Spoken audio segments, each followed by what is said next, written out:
Estados Unidos.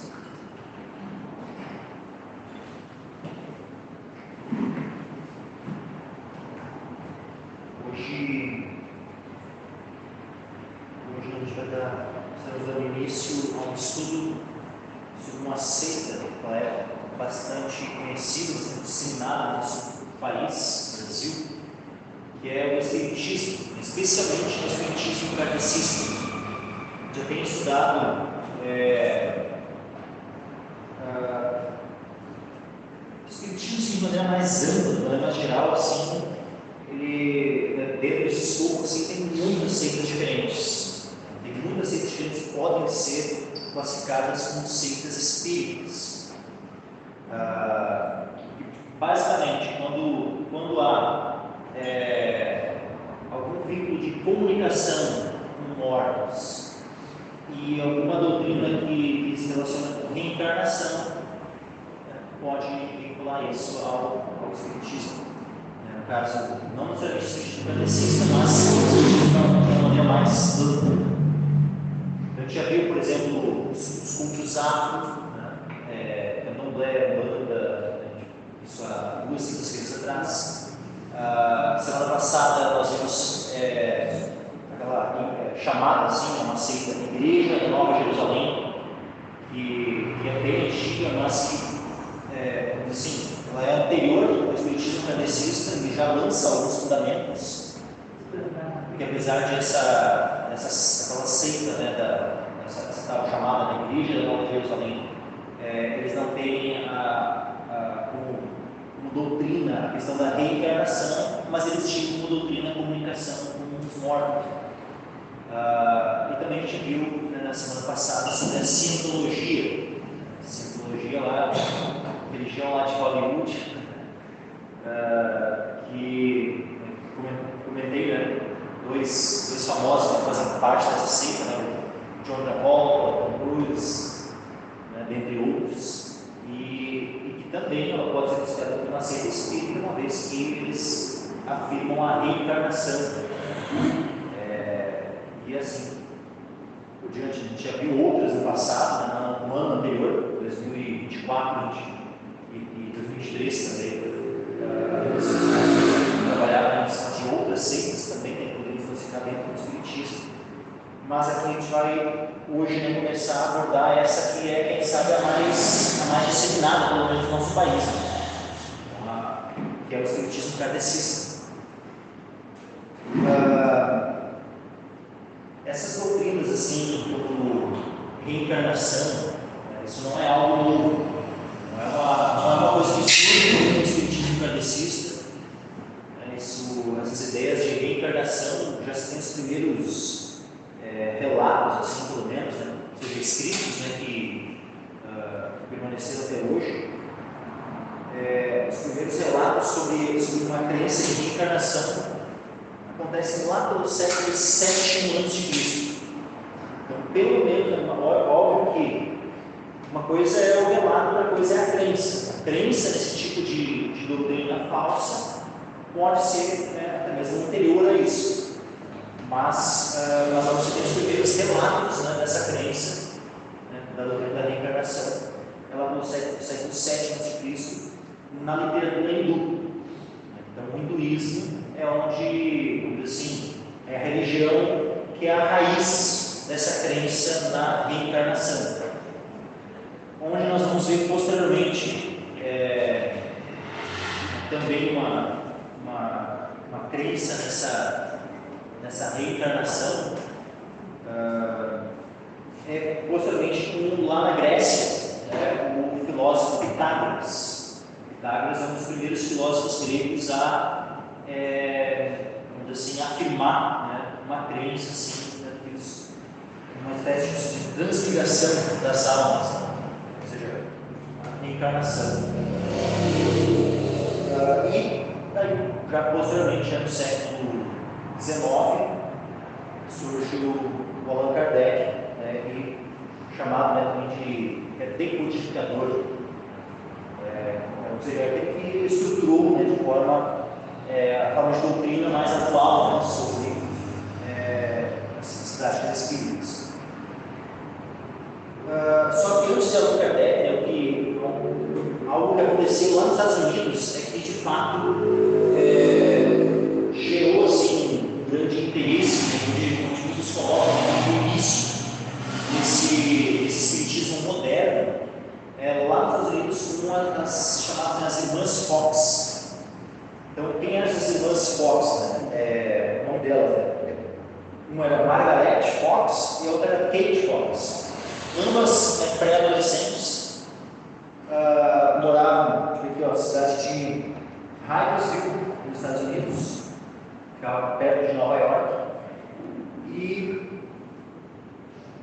era o ano de 1848, e elas começam a falar, de relatos assim, de que estavam tendo contato com espíritos, de pessoas mortas, e que estavam conseguindo se comunicar com esses espíritos.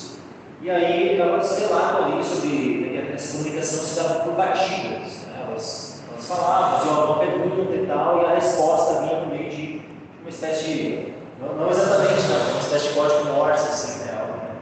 Umas batidas e tal. Eram as respostas que, né, supostamente os espíritos davam, né, para elas, né? Nessa comunicação. Assim. E isso, né, começou assim, a ganhar muita força, muita gente começou a ir lá para dessa experiência, dessa novidade, né, das Irmãs Fox, e o assunto delas ali, né, virou assunto mundial, porque lá na Europa, né, também o pessoal se interessou, então, ou seja, vinha gente de vários lugares do mundo, inclusive elas, né, começaram aí a fazer uma espécie de show, vamos dizer assim, né? Elas começaram a ir, tipo assim, de cidade em cidade e fazer dinheiro com isso. A irmã mais velha delas, né, que não morava na mesma cidade, né, mas ela serviu como uma espécie de agenciadora, né, e começou a organizar assim, uma agenda, né, onde elas iam, né, de local a local, foram até da Inglaterra, foram para vários locais assim, para né, mostrar assim, como é que elas se comunicavam, tal, tinha as batidas. Havia pessoas que eram céticas em relação assim, a esse fenômeno, né, dizer assim, das Irmãs Fox, né, mas assim, foi algo que movimentou e que deu um impulso, né, para esse espiritismo moderno. Logo na sequência, na década seguinte, esse era de 1848, quando começou, 1848, quando começou esses eventos das Irmãs Fox. Na década seguinte, na década de 50, 1850 em diante, é que o Allan Kardec começa, né, a se envolver, né, com essa questão do espiritismo. Só que uma coisa interessante, né? Elas ficam por décadas indo de cidade em cidade e tal, né, promovendo, né, essa crença no espiritismo, né, com os sons que elas faziam e tal. Só que no ano de 1888, 40 anos depois, vai acontecer algo bem interessante. Mas só antes de eu falar o que acontece em 1888, diz assim, deixa eu ver aqui um texto que diz: esses fatos, né, sobre as Irmãs Fox, esses fatos foram amplamente divulgados e pouco depois sessões espíritas eram realizadas em toda parte dos Estados Unidos e na Inglaterra. As Irmãs Fox passaram a história como as fundadoras do espiritismo moderno. Boaventura Kloppenborg relata que o Congresso Internacional de Espiritismo de 1925, já quase um século depois, né? Quase 80 anos depois, então o Congresso Internacional do Espiritismo de 1925 aprovou a proposta de erigir um monumento comemorativo em Hyattsville, que era a cidade das Irmãs Fox, que foi construído 2 anos mais tarde com a seguinte inscrição. Aí estava escrito, né, nesse monumento, né, comemorando, né, justamente esse início, né, do espiritismo moderno com as Irmãs Fox. Erigido em 4 de dezembro de 1927 pelos espiritistas de todo o mundo, em comemoração da revelação do Espiritismo moderno em Knightsville, Nova York, a 31 de março de 1858, que foi quando teria se dado início, né, dos fenômenos lá das irmãs Fox, em homenagem à mediunidade, base de todas as demonstrações sobre que se apoia o Espiritismo. Eles falam assim: a morte não existe, não há mortes. Bom, aí, só que é interessante, eles fazem esse movimento em 1927, só que 40 anos antes, voltando em 1888, as irmãs Fox, a Kate e a Margaret Fox, elas vão ao público e elas confessam que tudo aquilo que elas fizeram ao longo daquele tempo era mentira. Elas confessam que os sons que os seus ouvidos, que seriam as respostas dos espíritos e tal, eram produzidos por estalos, tanto das articulações das mãos como dos pés delas. E para provar isso, elas fazem, e isso é um evento público. Elas foram publicamente, não foi só que elas contaram para alguém e tal, não. Elas foram publicamente, né, fizeram um evento e tal, né, muitas pessoas foram lá, estiveram presentes, né, e tal, e elas vão lá e fazem todo o processo que elas faziam, né, e fazem os mesmos sons, tudo, né, como sempre fizeram, e mostrando, né, fazia o som com as mãos, o som dos pés e tal, né, da forma como era, né, desde sempre, né, só que antes, lógico, elas enganavam, né, propagavam como centro de espírito, se comunicando, mas agora está revelando, né, a verdade de que sempre foi um embuste, né, sempre foi uma produção, né?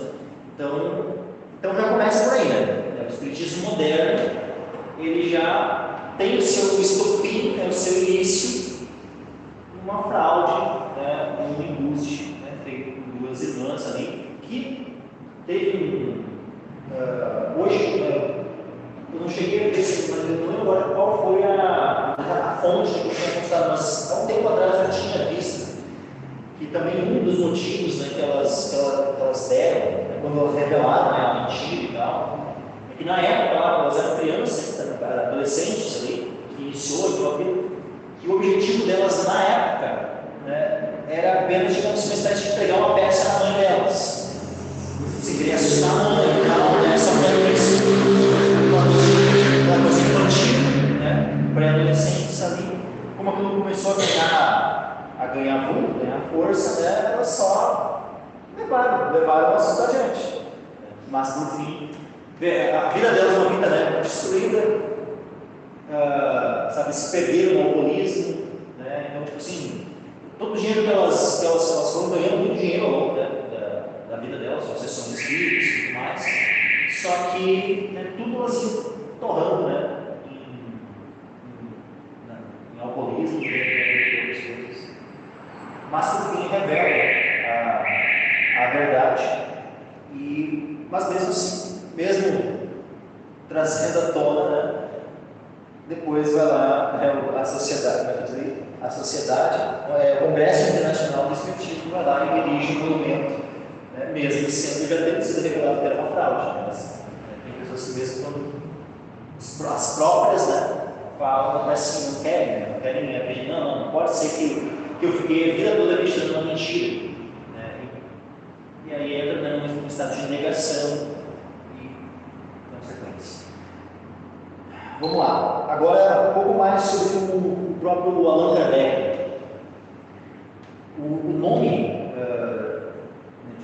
de nascimento, assim, conhecido como Allan Kardec, é Hippolyte Léon Denisard de Rivail.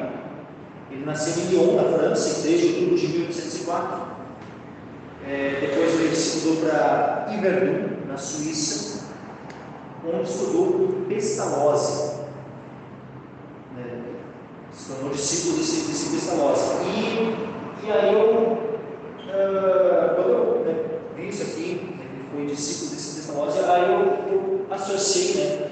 Eu lembro que uma vez eu estava lá em Brochir, na cidade de mora meu pai, e aí estava uma associação, né, tipo uma associação beneficente, assim, que tinha o nome de Pestalozzi. E aí que nome feio, né? Tipo, Pestalozzi, lembra peste, né? Uma coisa assim, que coisa estranha, né? Será que tem alguma coisa a ver com peste? Mas depois eu vi que não tinha a ver. Mas eu fiquei meio assim, e daí o pai disse, não, é uma sessão que ela é espírita. Daí tal. Tá. Mas mesmo assim, né? Que nome estranho.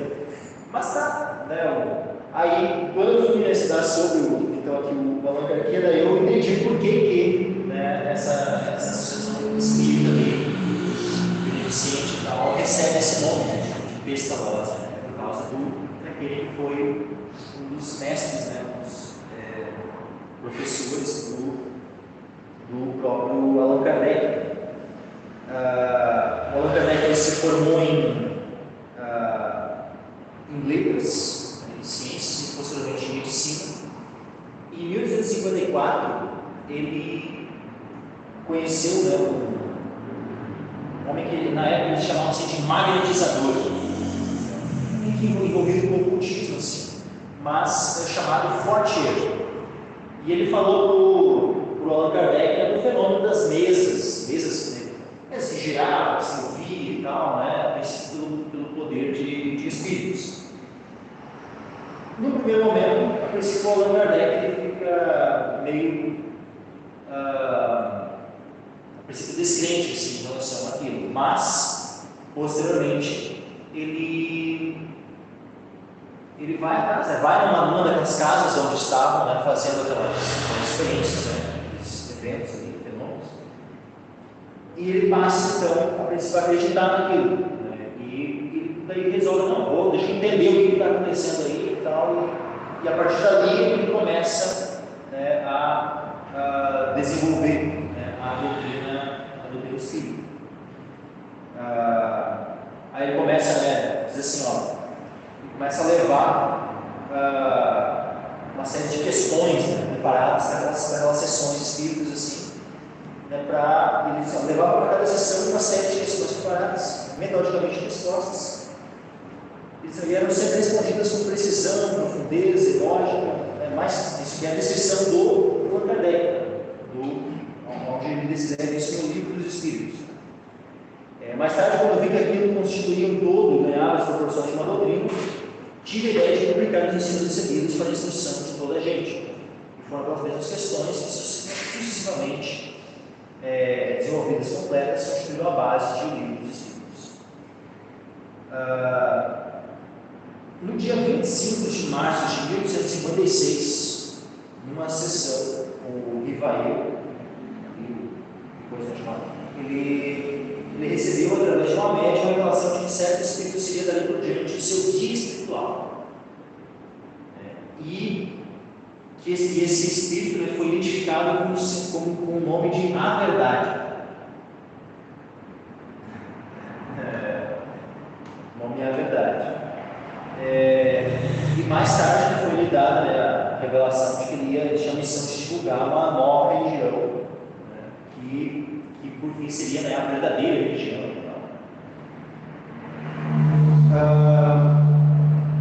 E vai ouvir também que o Espírito da Verdade era o próprio Espírito Santo, o Espírito da Verdade que Jesus prometeu enviar. Então, olha só, aí é interessante, a gente já tinha visto algumas seitas, né, que pegam, né, aquilo que Jesus fala sobre o Consolador, né, sobre o Espírito Santo, né, e distorcem toda a Escritura. A gente já vê, por exemplo, assim, Maomé, né, ele é identificado, né, no islamismo, né, como sendo, como tendo sido profetizado por Cristo, né, que é uma ideia do Consolador, né, é aplicado a Maomé. Tem outra, religião, fugiu o nome agora da mente. Depois lembrar assim, mas é uma seita que ela surge do islamismo.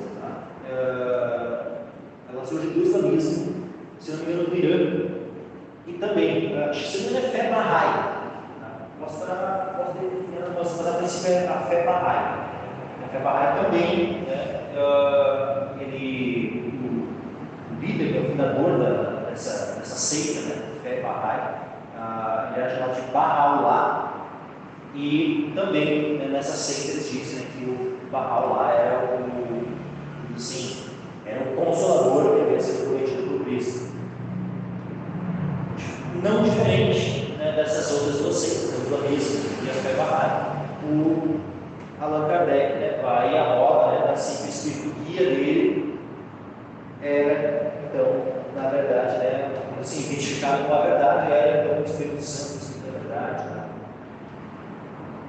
Bom, uma baita de uma mentira, né, uma vez que o Consolador é o Espírito Santo e não tem nada a ver com o Espírito Guia que estava lá, né, conduzindo Allan Kardec.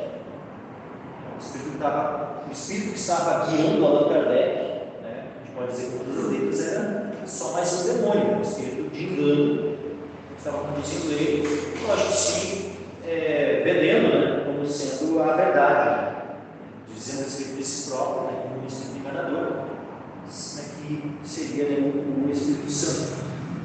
Independente se Allan Kardec foi. Isso é uma coisa, e é a partir desse momento, né, onde ele começa a se aprofundar nessa questão da decodificação das doutrinas espíritas e tudo mais, que ele tinha o nome de Hipólito Leon Denizade de Bahia. A partir dali, ele arroga, né, assim, um codinome, né, Allan Kardec. Por que ele se coloca, né, esse nome, né, de Allan Kardec? Porque ele diz que Allan Kardec seria um nome que ele teria tido numa vida passada. Ele diz que ele, no passado, teria sido um druida e que esse druida tinha o nome de Allan Kardec. E aí, então, ele adota, né, o nome que ele diz que teria tido numa vida anterior. Por isso o nome Allan Kardec. Nunca se. Isso é óbvio, aí é uma questão. Ou ele inventou isso, né, de si, ou esse espírito guia, né, enganou ele, e disse isso para ele, independente, né, se foi algo da cabeça dele, ou se o espírito maligno é quem deu essa instrução para ele. A questão é que nunca se teve notícia, né, nunca se teve de fato uma comprovação de que sequer existiu, né, qualquer pessoa no passado, né, druida ou quem quer que seja, que tivesse tido anteriormente esse nome, né, Allan Kardec. Então, Allan Kardec é uma coisa assim, só se tem notícia desse nome por meio do próprio, né, Hipólito de Bahia. Mas, seguindo, o que acontece? Tem aqueles que dizem que é a reencarnação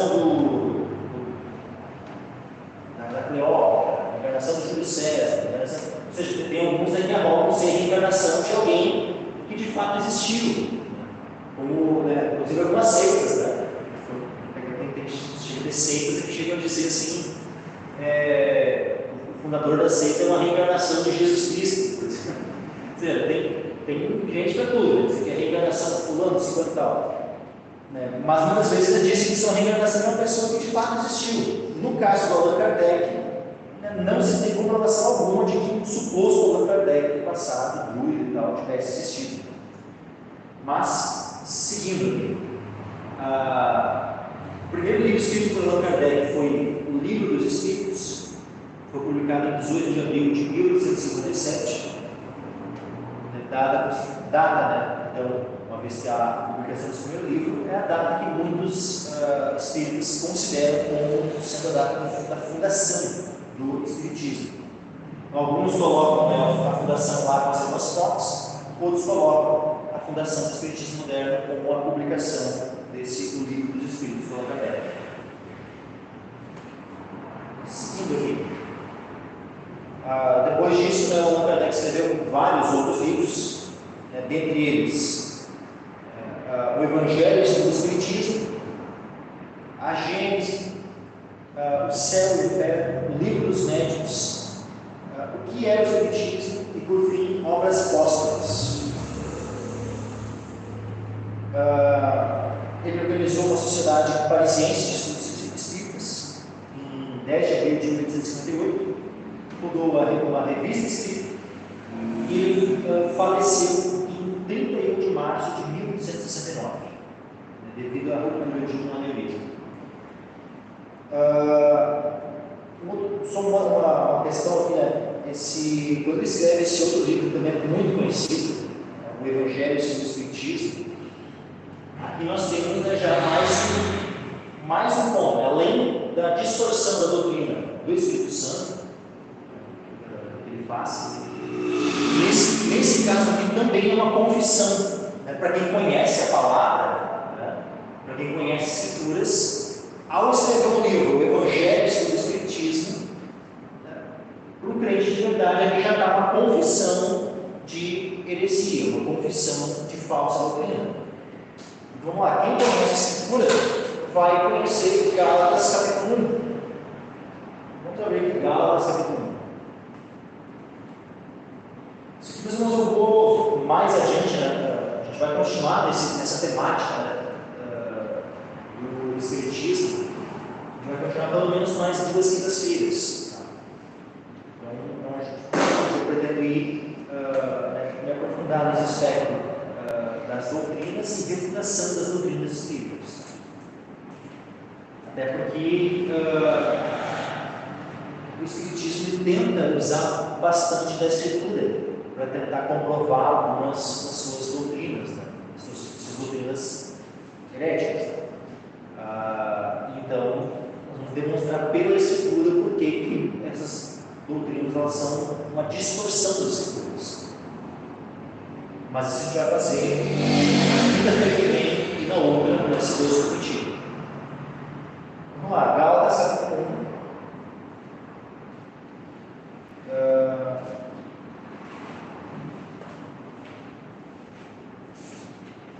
Versículo 6 em diante, o apóstolo Paulo fala aos Gálatas aqui: Senhor, maravilha de que tão depressa passasses daquele que nos chamou a graça de Cristo para outro Evangelho, o qual não é outro, mas há alguns que os inquietam e querem transtornar o Evangelho de Cristo. Então, vamos lá. Paulo aqui estava falando de uma situação onde lá na época, né, havia os judeus, normalmente vindos da seita dos fariseus, que estavam advogando, assim, que os gentios que se convertiam no Evangelho, eles precisariam ser circuncidados e guardar toda a lei de Moisés, se eles quisessem de fato ser salvos. O que era isso? Isso era uma mistura, né? Era acrescentar algo ao Evangelho, e Paulo então estava dizendo que isso era um outro Evangelho, e que na verdade não era necessariamente outro Evangelho, mas era querer inquietar e transtornar o Evangelho de Deus. Então, qualquer doutrina que venha, né, para modificar o Evangelho revelado nas Escrituras, é algo que vai ser considerado um outro Evangelho ou uma doutrina que vem para transtornar o Evangelho de Cristo. Então, a doutrina, né, que o Allan Kardec traz, ele é, como eu falei, o Evangelho segundo o Espiritismo, não é um outro Evangelho. São doutrinas que vêm para transtornar o Evangelho de Cristo. Versículo 8. Olha só isso, vai entender isso aqui. Mas ainda que nós mesmos, como anjo do céu, pensa, o apóstolo Paulo fala, ainda que nós mesmos, tinha ele, né, Timóteo, Silas, todos esses que eram de Lucas, das seus cooperadores, né? O que está falando? Ainda que nós mesmos, ou um anjo do céu, vos anuncie outro Evangelho, além do que já nos tem anunciado, seja anátema. Pensa, Paulo está falando que se ele mesmo, o apóstolo Paulo, ou algum outro dos seus companheiros, o mesmo anjo do céu descesse e anunciasse o Evangelho diferente, além do que eles já tinham recebido, era para ser considerado anátema. O que é anátema? Amaldiçoado. Versículo 9, assim como já todos somos, agora de novo também contigo, ou seja, para deixar bem, né, convictos para que os Gálatas aqui, e todos nós, né, todo o povo de Deus, pudesse ter certeza que era isso mesmo que ele havia dito. Peraí, será que eu entendi certo? Anátema, é isso mesmo? Sim, para deixar bem confirmado que é isso mesmo, a gente não entendeu errado. Ele repete, assim como já o dissemos agora de novo também todo dia. Se alguém vos anunciar outro evangelho, além do que já recebestes, seja anátema. Então, o que o evangelho segundo o Espiritismo e o seu escritor são? São anátema. São amaldiçoados. Então, tanto esse livro, né, o Evangelho segundo o Espiritismo, ele é um livro amaldiçoado, como também aquele que o escreveu, e especialmente uma vez que nós não temos menção alguma, né, de que ele tenha se arrependido. Ou alguém ouviu falar assim, que o Allan Kardec, no fim da vida dele, né, se converteu, virou um crente fervoroso e, né, renegou todas as suas falsas doutrinas. Eu nunca ouvi falar. Então, é um homem que, infelizmente, morreu debaixo de maldição. Mas, prosseguindo, vamos agora abordar sobre o Espiritismo no Brasil, porque, afinal de contas, Allan Kardec era francês, depois se mudou para a Suíça, mas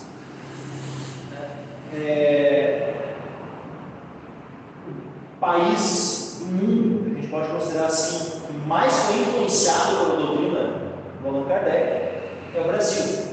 Tem uma influência forte sim, também nos Estados Unidos, mas nem comparar, né, com a influência, né, o crescimento que teve o Espiritismo no Brasil. O Brasil pode ser considerado o maior país espírita do mundo, que mais tem adeptos, né, do Espiritismo kardecista no mundo inteiro, é o Brasil.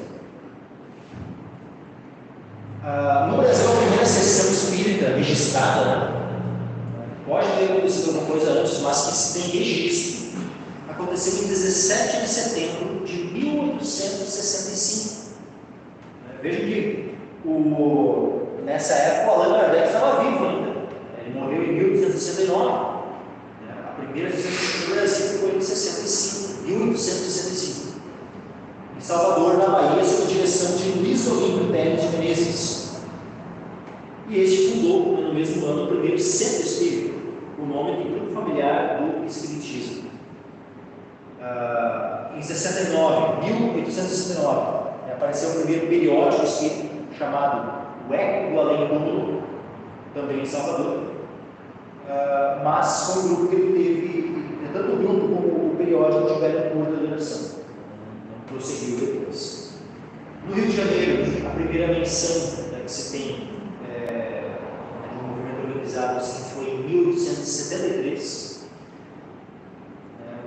Um grupo, né, que se chamou Sociedade de Estudos Espíritos, Sociedade de Estudos Espíriticos, do Grupo Confúcio.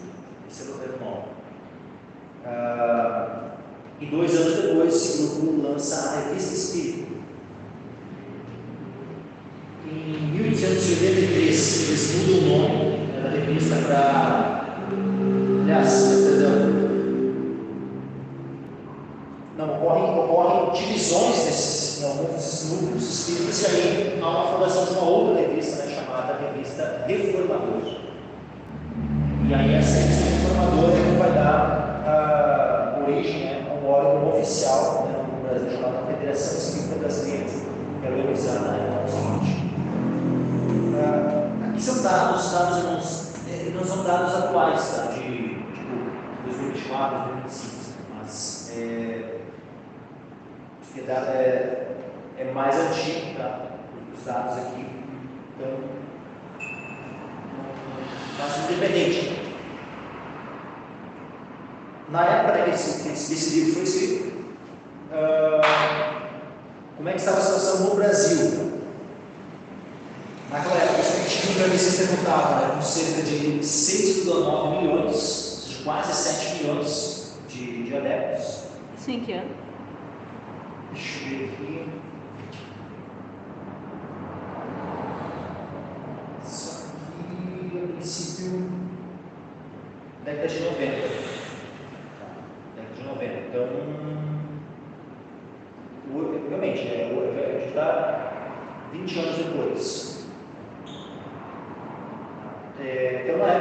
praticamente 7 milhões no princípio.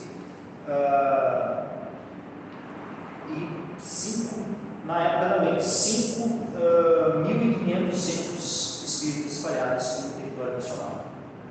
Esses números provavelmente aumentaram, né, de lá para cá, apesar de, né,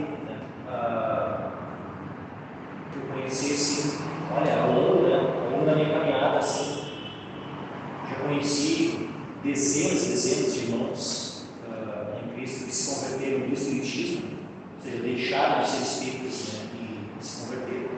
Então, conheci muitos irmãos, ou seja, então, muitos adeptos do Espiritismo abandonaram, né, o Espiritismo, se converteram, mas mesmo assim, né, e com certeza não deve ter diminuído, né, o número de kardecistas de lá para cá. Um dos nomes, né, mais conhecidos, né, do Espiritismo brasileiro, né, foi o famoso Chico Xavier, já falecido já há muitos anos. Foi, quem sabe, um dos nomes assim, que mais promoveu, né, o Espiritismo no Brasil. E assim, não tem comparação. Qualquer um país do mundo que no Brasil está na frente, né, no que tange ao Espiritismo, um país, como eu já disse, é o país mais espírita do mundo. Quais são alguns itens, né, que faz do Brasil um campo fértil, né, do Espiritismo? A primeira coisa é essa cultura mais mística, né, do brasileiro, assim, a gente pode dizer assim, essa junção, né, de várias culturas, né, das culturas indígenas, a cultura dos povos africanos, mais o catolicismo romano, junto com o caldeirão aqui no povo brasileiro, uma cultura então, que ela tem essa propensão, essa facilidade, né, para a aceitação, né, do misticismo. Segundo ponto, o Brasil que, vamos pegar assim, o início tanto ali, final do século XIX, né, que é onde começa a introdução do Espiritismo no Brasil, como no século XX, o que acontece? A religião que mais tinha adeptos no Brasil era o catolicismo romano. Só que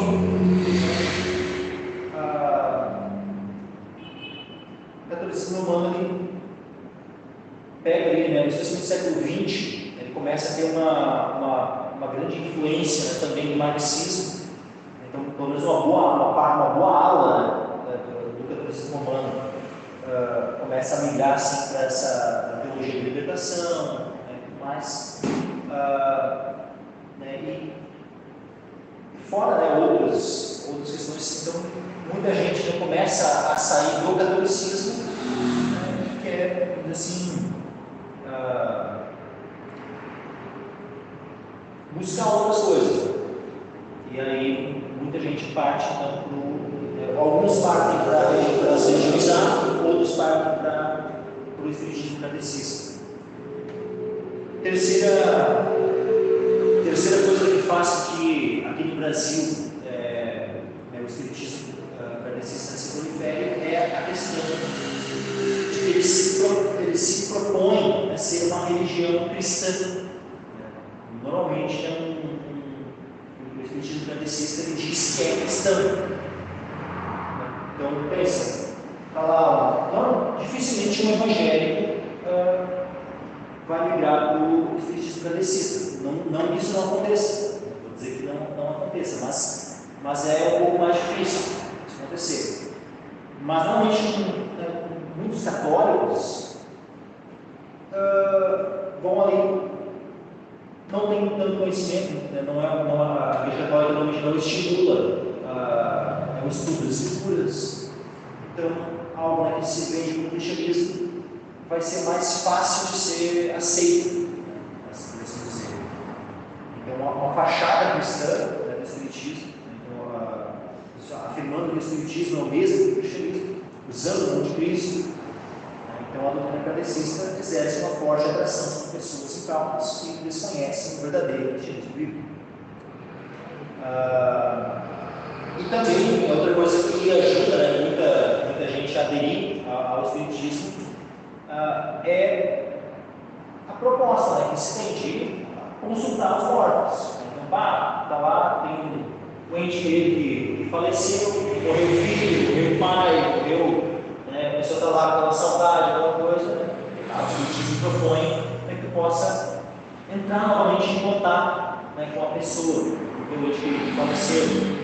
Então, muita gente, né, cara, eu quero falar com meu filho, estou com saudade do meu filho, quero falar com meu filho, estou com saudade do meu pai, da minha mãe que morreu, minha esposa, meu marido e tal, né, e aí? Então, isso também é um dos fatores, né, que leva muita gente, né, essa saudade, né, de querer, de alguma forma, entrar em contato, né, faz também com que muita gente procure, né, centros espíritas e tal, e acaba, então, com o tempo aderindo, né, às doutrinas.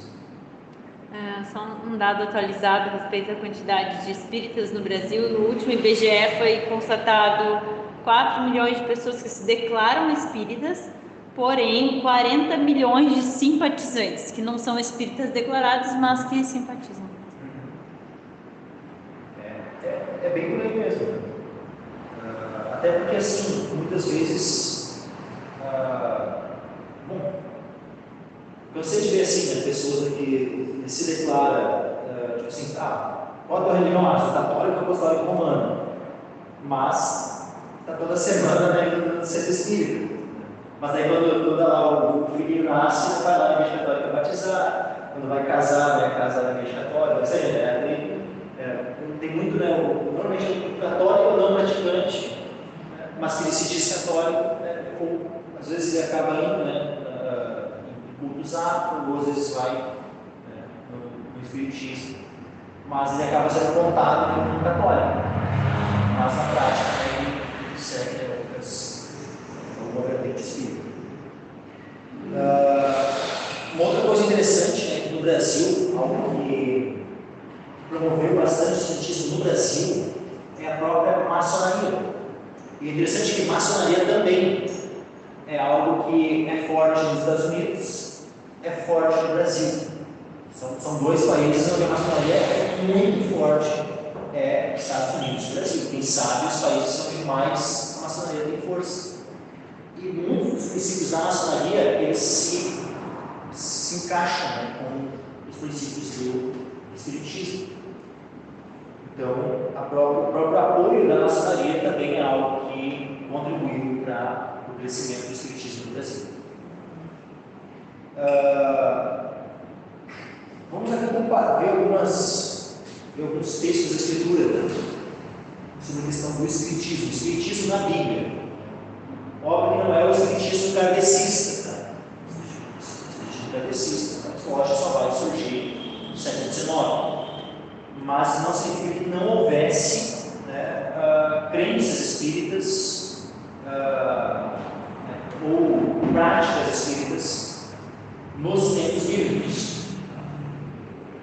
Óbvio que proibidos, né, por Deus, mas que não existisse, né, esse tipo de prática ou algum tipo de doutrina nesse sentido nos tempos bíblicos.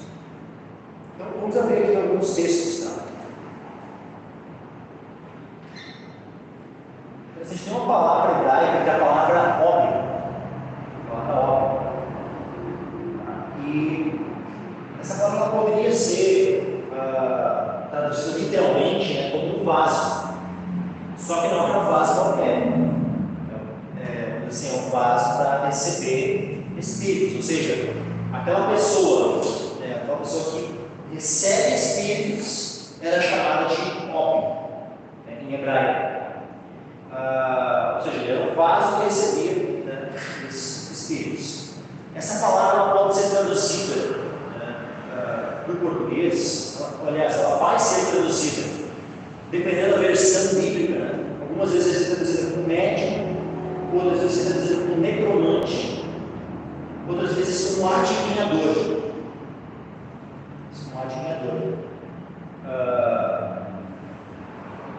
Eu acho interessante a tradução necromante. Infelizmente na CF ela não traduz com essa palavra, a palavra necromante. Normalmente na CF é traduzida como adivinhador. Mas nós vamos ver que o contexto é o contexto de consulta aos mortos. Né? Vários versículos vão trazer, né, essa questão que o contexto do uso dessa palavra tem sempre um vínculo com a consulta aos mortos. Tá? Vamos abrir então primeiro aqui, Levítico, capítulo 19, versículo 1.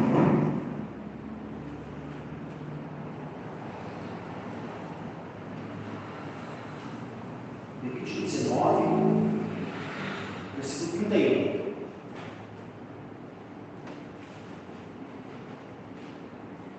Diz assim: não vos virareis para os adivinhadores e encantadores, não os busqueis, contaminando-vos com eles. Eu sou o Senhor vosso Deus. Aqui então, adivinhadores é esse termo óbvio, ou seja, aquele que recebia um espírito.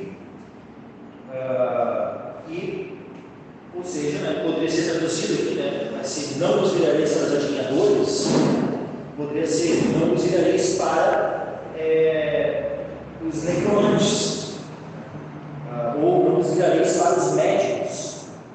Então, não vos virareis para os adivinhadores e encantadores, não os busqueis, contaminando-os com eles. Então, a primeira menção que nós temos na Escritura já é uma proibição. Então, Deus ele está nos proibindo de consultar, né, a médiuns, a necromantes. Porque o que significa o termo necromante? Necromante é aquele que consulta os mortos. Né? Negro vem de morto. Então, o necromante é aquele que vai consultar os mortos, vai querer adivinhar, vai querer saber o futuro, vai querer saber por meio da consulta aos mortos. Então, esse termo adivinhadores aqui não é simplesmente o cara lá que tem uma cartomante, não, é alguém que tentava, buscava adivinhar o futuro por meio da consulta aos mortos. Esse é o adivinhador. Vamos ver outro texto, Levítico 20, versículo 6. Vamos mostrar a página. Levítico, capítulo 20, versículo 6. Quando alguém se virar para os adivinhadores e encantadores, para se prostituir com eles, eu porei a minha face contra ele e o extirparei do meio do seu corpo. Vejam como é algo que Deus detesta, Deus abomina aqueles que têm essas práticas. Alguém se virar para os adivinhadores e encantadores, então aqui adivinhadores, mais uma vez, né, poderia ser traduzido como adivinhadores, poderia ser traduzido como necromantes, ou médicos também. Aquele que se virasse para os adivinhadores e encantadores, ou seja, procurasse, buscasse os adivinhadores e encantadores, para se prostituir com eles. Deus disse: eu porei a minha face contra ele e extirparei do meio do seu povo. Versículo 27. Levítico 20, versículo 27. Aqui é interessante que aqui a Seta trouxe bem, né, a questão da necromancia. Quando, pois, algum homem ou mulher em si tiver um espírito de necromancia ou espírito de adivinhação, certamente morrerá. Serão apedrejados, o seu sangue será sobre eles. Então, um médium, um necromante, ele recebia, pela lei de Moisés, a pena de morte. Deus, isso aqui não foi uma coisa, não é Moisés falando, tá? Levítico capítulo 20, versículo 27, não é Moisés, que o Senhor está dizendo, né? Moisés, a opinião de Moisés, não, isso aqui é Deus falando. Veja, olha só, vamos ler o 26 e 27. E ser-me-eis santos, porque eu, o Senhor, sou santo, e vos separei dos povos para seres meus. Quando, pois, algum homem ou mulher em si tiver um espírito de necromancia ou espírito de adivinhação, certamente morrerá, serão apedrejados, seu sangue será sobre eles. Então, quem havia estabelecido a pena de morte para esses casos era o próprio Deus. Deus foi quem instituiu essa forma, na lei de Moisés. Vamos ver agora Deuteronômio capítulo 18.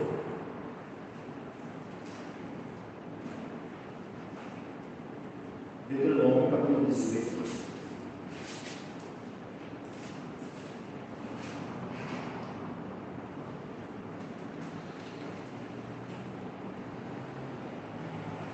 versículo 9 ao 14. Deuteronômio 18, versículo 9 ao 14. Queria pedir alguns irmãos Lucas, pode ler para nós. Quando entrares na terra que o Senhor teu Deus te der, não aprenderás a fazer conforme as abominações daquelas nações. Entre ti não se achará quem faça passar pelo fogo a seu filho ou a sua filha, nem adivinhador, nem prognosticador, nem agoureiro, nem feiticeiro, nem encantador, nem quem consulte a um espírito adivinhador, nem mágico, nem quem consulte os mortos. Pois todo aquele que faz tal coisa é abominação ao Senhor. E por estas abominações o Senhor teu Deus os lança fora de diante de ti. Perfeito serás com o Senhor teu Deus, porque estas nações que has de possuir, ouve os prognosticadores e os adivinhadores, porém a ti, o Senhor teu Deus, que não permitiu tal coisa. Então vejam, né?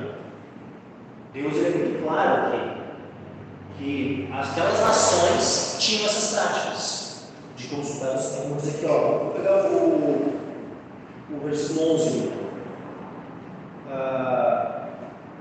Nem encantador, nem quem consulte o espírito adivinhador, nem mágico, nem quem consulte os mortos, pois todo aquele que faz tal coisa é abominação ao Senhor. E aí Deus fala mais, e por estas abominações o Senhor teu Deus os lança fora de diante de ti. Ou seja, aquelas nações dos cananeus, aqueles povos que estavam na terra de Canaã, e que Israel estava entrando na terra, iria entrar depois, Deus estava expulsando aqueles povos justamente por causa dessas práticas. Essas práticas, como isso aqui, uma delas é a consulta aos mortos.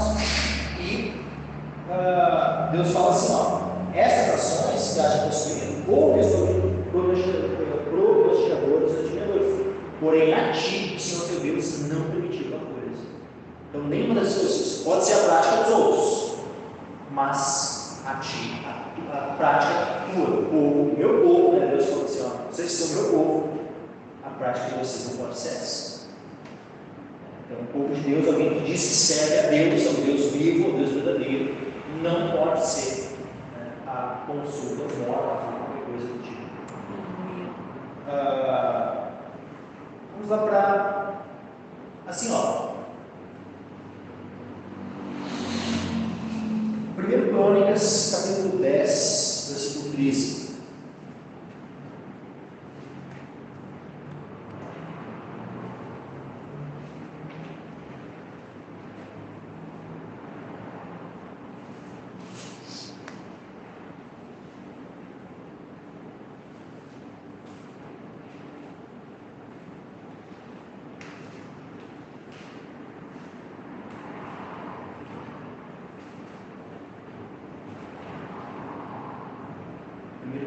Capítulo 10, versículo 13. Quem pode ler? Joyce, pode ler. Assim como eu sou. Perdão. Isso. Assim como eu sou culpado da transgressão que cometeu contra o Senhor, por causa da palavra do Senhor, a qual não queria guardar, e também porque buscou a adivinhadora para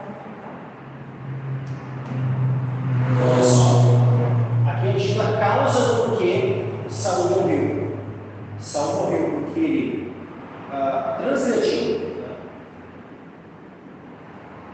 transgrediu contra o Senhor. Em que sentido? Não guardou a palavra do Senhor. Por causa da palavra do Senhor, a qual não havia guardado. Não havia mandamentos foram dados a ele e ele não obedeceu aquilo que Deus havia mandado.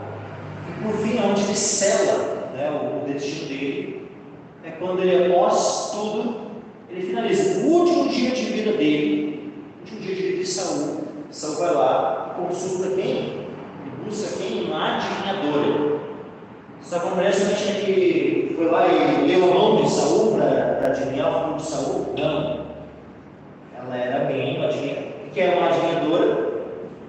Como eu disse, adivinhadora poderia ser traduzido como necromante ou médium. É uma adivinhação por meio de consulta aos mortos. Esse é o ponto. E é o que ela faz. Saul ele tenta, né, por meio dessa adivinhadora, consultar o espírito do profeta Samuel. Ele tenta fazer isso. E é enganado, ele acha que é o Samuel que estava falando com ele. E aí, por causa disso, Deus determina, né, a morte de Saul.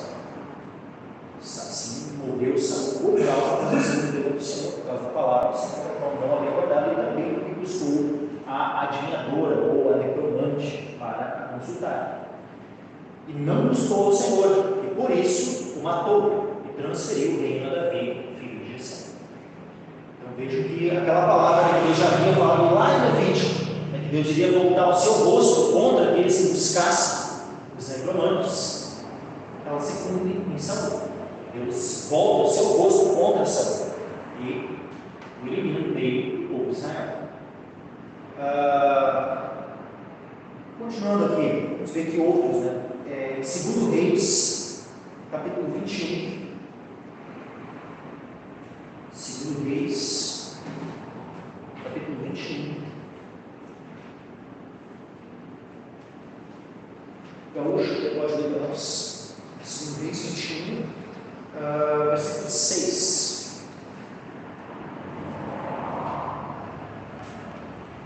E até passaram por pelo fogo, adivinhava por Adão, era agoreiro e ordenou de o feiticeiro, e prosseguiu em fazer o que era mal aos olhos do Senhor para provocar a ele. Eu vou falar ali, isso é Manassés. Eu comentei isso no Manassés no último culto. Manassés foi o rei mais ímpio, o que mais cometeu pecados diferentes e tal, né? Tudo que o Senhor abominava, Manassés fez. Olha só para os nossos termos uma noção. Olha o versículo 11, nesse capítulo, 2 Reis 21, versículo 11. Porquanto Manassés, rei de Judá, fez essas abominações, fazendo pior do que tudo quanto fizeram os amorreus que foram antes dele, e até também a Judá fez pecar com seus filhos. Eu vejo que ele fez pior, inclusive, pior até do que os próprios povos que havia antes, né, na terra de Israel. Mas ali quando fala, ele fez passar o seu filho pelo fogo, pensa, ele ofereceu o próprio filho, o sacrifício a ídolos. Ele fez passar o seu filho pelo fogo. Adivinhar as nuvens era por ele. Ordenou adivinhos. Quando fala que ordenou adivinhos, tá? O termo adivinhos é necromantes ou médicos, aqueles que consultavam os mortos. Ele ordenou, ele estabeleceu. É interessante, Saul, meus irmãos, Saul, ele morre dessa forma. Ele, no último dia de vida dele, ele vai lá e consulta a médica, consulta uma necromante. Só que antes disso, no início do reinado dele, ele desterra os médicos. Se nós formos olhar lá em 1 Samuel 28:3, olha para nós, 1 Samuel 28:3.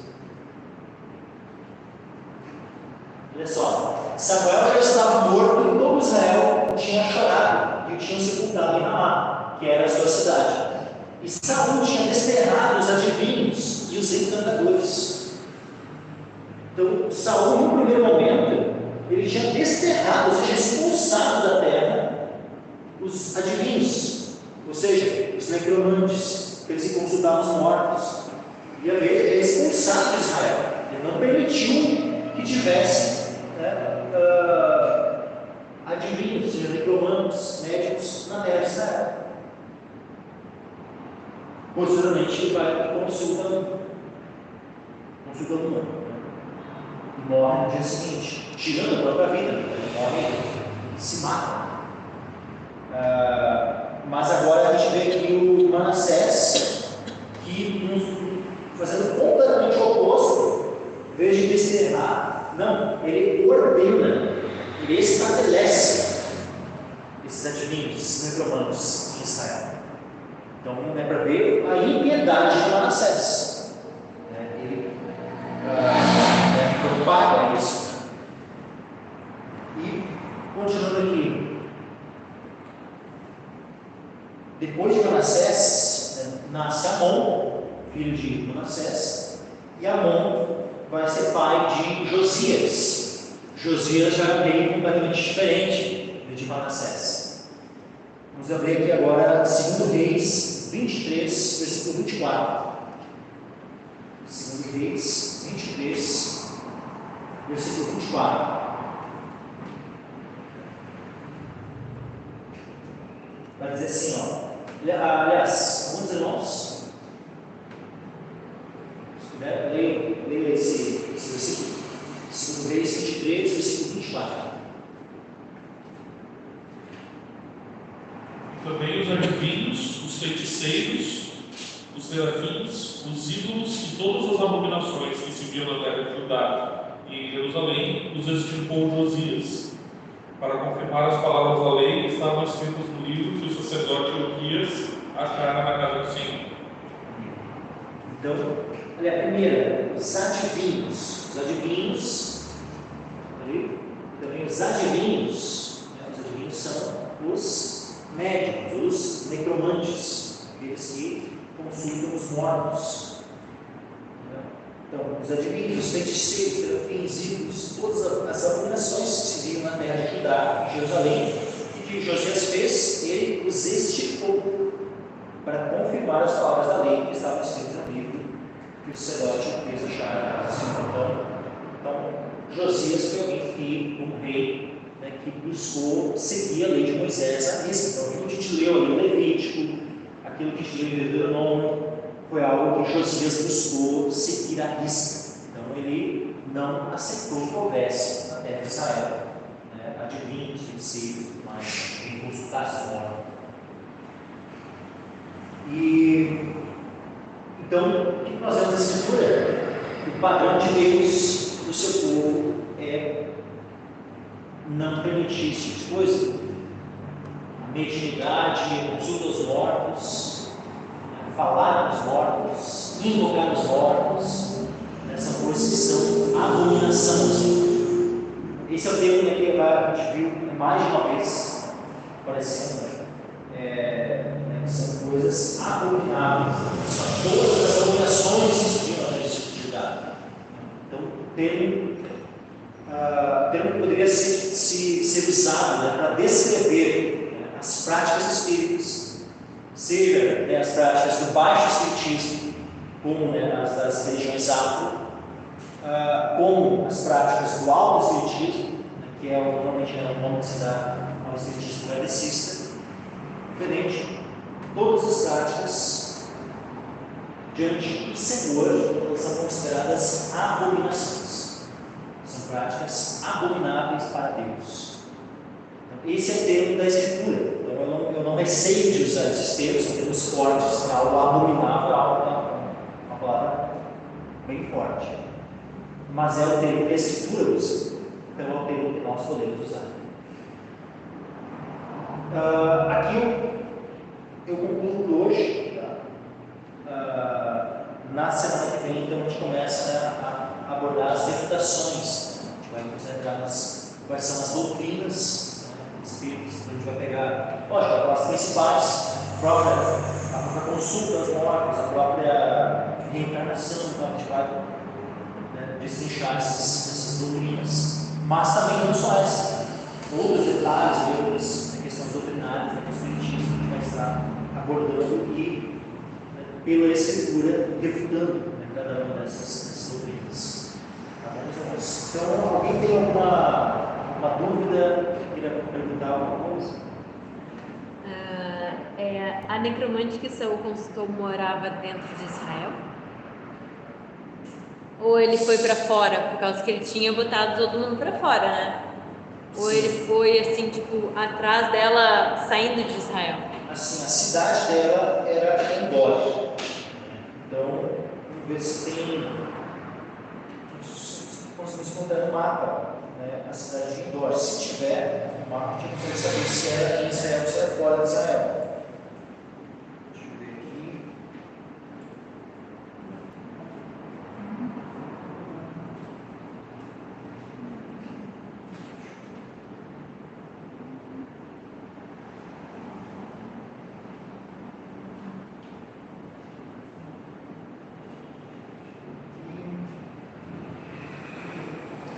Olha, a cidade de Dor, ela ficava no território que pertencia a Manassés. Então, isso era dentro da terra de Israel. Se essa cidade estava sob domínio de Israel no tempo de Saul, no tempo que Saul vai lá consultar, se estava sob domínio de Israel ou não, aí eu creio que estava, porque Saul vai para lá, então eu creio que não era território inimigo, primeira terra de Israel nesse tempo. Mas quando houve a divisão das terras, entre as tribos, entre as 12 tribos, a cidade de Dor, que era onde estava essa necromante, que Saul vai lá e consulta, era território de Manassés. No caso, terra de Israel. E essas espíritas, eles invocam, na verdade, eles invocam espíritos de mortos, e esses espíritos de fato se manifestam, né? Sim, tem duas coisas, né? Tem duas situações. Tem manifestações ali reais, né? Só que óbvio não é espírito de pessoas mortas, são manifestações demoníacas, mas a obra vai ter também os embustes, né? Vai ter também aqueles que, assim como na Umbanda, no Candomblé e tal, né? Tem aqueles que estão lá no terreiro, lá, que manifestam de verdade, né? O demônio, mas tem aqueles que só não fazem de conta, né? Então assim, isso vai acontecer também no espírito do exercício. Vai ter aqueles que os médicos de fato, né, estão ali no processo de um espírito mesmo, né? Mas vai ter aqueles que só estão ali fazendo de conta, né, que estão como um espírito, na verdade só estão. O que leva essas pessoas ao engano é justamente o fato que elas veem, né? Por isso elas acreditam, porque elas acreditam no que elas veem. Não é nem fé, elas acreditam no que elas veem, porque há manifestação, né? Assim como Saul viu, né, o profeta. Aqui está o detalhe. A gente vai abordar essa passagem de Saul com detalhes. Tá? Não sei se a gente deve pedir uma ou outra. Saul mesmo não viu nada. Quem estava intermediando a suposta conversa com Samuel era a mulher. Não era diretamente essa pergunta. O que tu está vendo? Está tudo? Como que ele é? A conversa é a mulher. Né? Então não era o próprio Saul que estava vendo e conversando diretamente e tal. Né? Então, tudo havia ali uma meio que estava fazendo isso então, para. Tem até um filme que a gente assistiu muito tempo atrás, acho que 20 anos atrás, era Consultor do Lavrador, não sei se eu ouviu. Sim, esse aí é um que promoveu bastante o espiritismo, né? O interesse dela. Oficial lá, a gente pediu perdão, não sei, esse filme. Né? Não, assim, tem muito, é muito comum, né? Ver filmes assim com essa temática espírita. Assim. Muito comum. Quantas vezes? Lógico, né? Depois de convertido, eu não lembro se eu cheguei a ver algum filme, né? Eu não lembro, realmente. Né? Se eu acabei, né?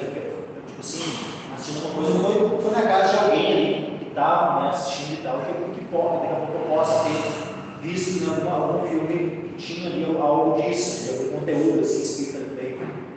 Mas assim, de eu pegar ali e assistir algum filme assim, depois de convertido eu não assisti, não lembro de ter assistido. Né? Mas eu sei que antes eu assisti muito filme por essa temática, né, espírita, sim. Tem muita produção, né, cinematográfica, assim, com essa coisa assim, da pessoa morrer, o espírito ficar ali, né, se ver morto e tal. Toda aquela questão, né, que está envolvida na questão doutrinária espírita, né, e a comunicação dos mortos, e a reencarnação e tal. Tem muito filme, né? Nossa, eu me lembro de um filme que tinha até um homem que era o marido, e ele morria e ele encarnava num cachorro. Um cachorro, né, exato. Lembra quando criança? Dava na sessão da tarde. Então tem, assim, ó, tinha muito filme essas temáticas, assim. E são meios, né, que vão levando. O que acontece? Vai criando na mente as pessoas no imaginário. Como se as coisas, né, a realidade, né, do que acontece com as pessoas quando morrem e tal, fosse assim. Aquilo ali. Quando na verdade isso é pura imaginação, pura doutrina de demônios. Pessoas assim não funcionam dessa forma. Uma colega, ela dizia, não pode dizer que não existe conversa que eu conversei com minha mãe, né?